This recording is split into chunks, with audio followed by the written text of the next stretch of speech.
Nous vous l'annoncions hier, la préfecture d'Indre-et-Loire mettra en service d'ici la fin de l'année 12 nouveaux radars. 6 classiques affichés sur cette carte en bleu et 6 discriminants, ici en jaune. Des radars discriminants, c'est-à-dire qu'ils différencient les camions des voitures. Tous ces nouveaux dispositifs porteront à 28 le nombre de matériel flashant. Quant au radar pédagogique, une vingtaine sera installée de façon concomitante au retrait des panneaux avertisseurs, des radars qui ne seront plus désormais obligatoirement signalés.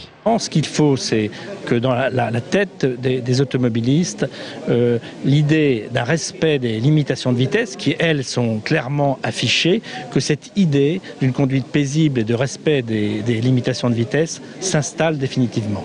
Un durcissement des mesures étatiques appuyé par les statistiques de la sécurité routière. Depuis 1973, où le nombre de tués avoisinait les 200 par an sur le département, la baisse a été quasi continue grâce aux différentes législations.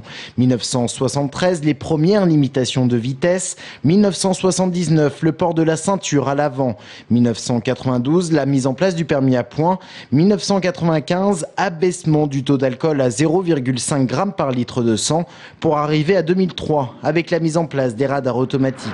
La seule manière de faire comprendre aux automobilistes qui ne respectent pas les limitations de vitesse, c'est soit de les sanctionner, soit de les prévenir avec les radars pédagogiques. Donc pour nous, Ligue contre la violence routière, c'est une bonne chose. Si chaque automobiliste a la conscience que si on a mis une limitation de vitesse, c'est parce que cet endroit est dangereux et qu'il ne faut pas dépasser cette vitesse, on aura fait un grand pas. Proportionnellement, c'est en ville que l'on retrouve le plus grand nombre d'accidents mortels, 41 au sein de Tours Plus depuis 2005.